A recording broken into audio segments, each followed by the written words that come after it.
shadow. Beyond the walls of the world there is the void, the night without form or end. In Tolkien's world, death is not the end, but for some, it's far worse. When the elves die, their spirits go to the Halls of Mandos. Men pass somewhere even the Valar cannot see. But the truly evil, the ones who rebelled against creation itself, face a different fate. They go to the void. It isn't a place of fire or torment. There's no screaming, no heat, no flame. It's something colder, emptier. The void is nothingness. It exists outside of creation, beyond the music of the Ainur, beyond time itself. It's the space where light has never been and never will return. But for the likes of Morgoth or Sauron, who sought to dominate all life, the ultimate punishment is to be cut off from it forever. They aren't destroyed, they aren't freed, they simply exist, aware, conscious, but utterly alone. Even in Tolkien's world of mercy and renewal, there are corners of creation where hope cannot follow, and the greatest of those is the void. In the First Age, Morgoth was more than the first Dark Lord. He was the source of all corruption. He twisted light into shadow, music into discord, and life into mockery. Every evil that came after him, Sauron, the dragons, orcs, it all began with him. But even he could not escape the design of Eru Ilúvatar. When the War of Wrath ended, the Valar captured Morgoth, and they didn't kill him because they couldn't. He was one of the Ainur, an immortal spirit from before the beginning of the world. No blade could destroy him. So they did something worse. They cast him out. Then Morgoth was thrust through the door of night into the timeless void. The door of night was not just a metaphor. It was a boundary, the edge of creation itself. Beyond it lies the endless, formless dark. That's where Morgoth remains, alone, powerless, locked outside the world he tried to corrupt. His fall was not just physical, it was spiritual. Once he had been a Melkor, the mightiest of the Ainur, but through pride and envy, he poured so much of himself into the world that when he was finally banished from it, there was almost nothing left of him. That's the cruel irony of his punishment.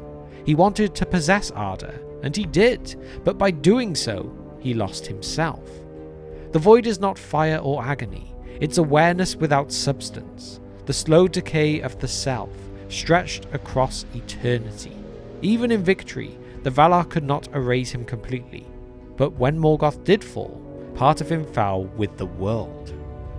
Morgoth was gone, but never truly gone. When the Valar cast him out, they didn't erase his influence. His evil still remained, woven into the world itself. Tolkien called this idea Morgoth's ring. Not a physical ring, no, but a symbol. The concept that Morgoth had poured so much of his essence into the very matter of Arda that the world itself became his body, his prison, his legacy, I guess. He had let most of his being pass into the physical world, so that all material things were infected by a certain evil. The elves called this corruption Arda Mard, the marring of the world. It's why sorrow, decay, and shadow never truly vanished from Middle-earth. His evil was like radiation, invisible yet unending. Every act of greed, of cruelty, it was all an echo of that first rebellion. And through this lingering tainting, Morgoth still reached into the world from the void. Even Sauron, his most devoted servant, would one day repeat his master's sin, pouring his spirit into the physical world in the shape of a ring. And though Morgoth himself was gone, one of his servants would learn from his fall and repeat it. Sauron began as Myron, a Maya of Aule, a spirit of order and creation.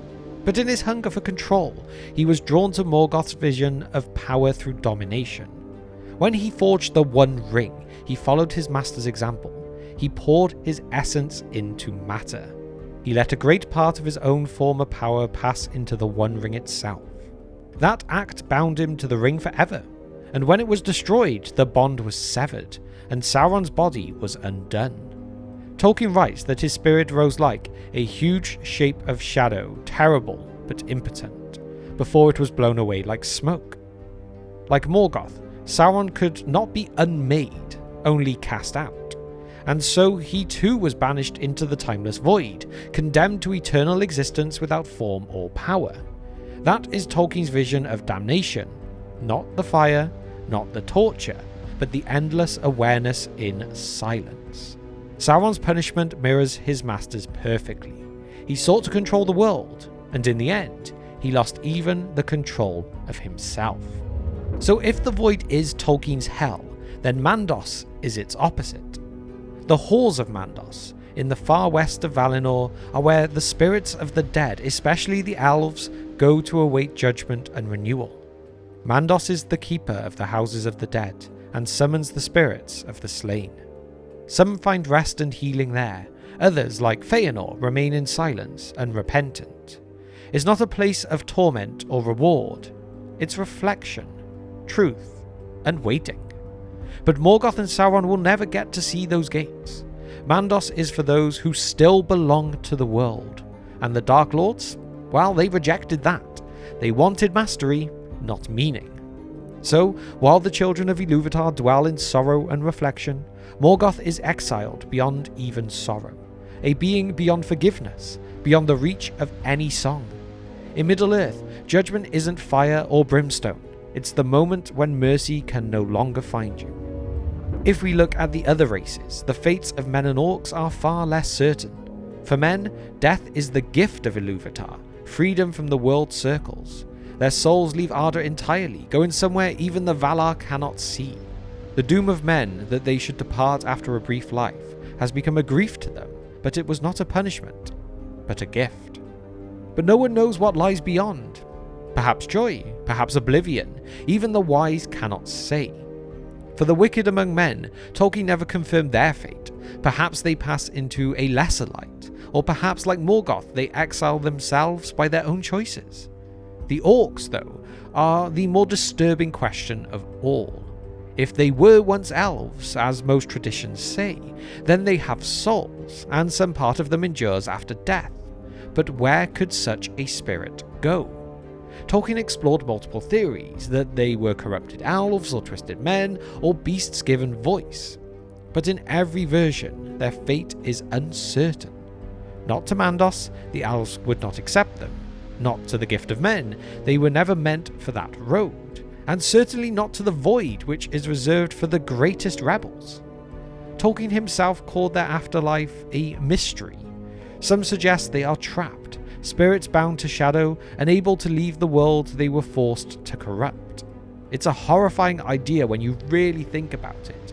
Creatures that have been so ruined that even death cannot see them set free. The orcs are not just monsters, they're the lingering wounds of creation. And then, what about when Tolkien's world ends, not in despair, but in renewal? In the Dagorath, the last battle, when Morgoth will break the door of night and return from the void one final time. His ancient servant Sauron will rise beside him, and the world will burn with shadow once more. But this time the Valar will not stand alone. The spirits of the elves will rise from Mandos, Feanor will return with the Silmarils, and Turin Turambar, the man Morgoth cursed, will face him again. Then shall Turin come from the doom of men, and he shall slay Morgoth with his black sword, Gurthang. The great enemy will fall, and Arda will be remade. The music of the Aina will be played again, this time without discord. Evil will burn itself out, and even the void will lose its meaning. For the first time since the beginning, all creation will sing in harmony again. That is Tolkien's final vision, or at least one version of it. It was never fully settled on. But if that final version does turn out to be true, then even hell itself will one day be silenced. So, there we have it. Tolkien's world has no hell of fire, only the void. For Morgoth and Sauron, punishment isn't torment but isolation, endless existence without light, sound, or even hope. They wanted to master creation, but in the end, they were cast beyond it. That is Tolkien's ultimate judgment, not eternal flame, but the silence of exile. Yet even this story may end in hope, For if the Dagorath turns out to be true, one day the world will be remade, the song will rise again, and even the shadows of Morgoth will fade with it. But what do you think?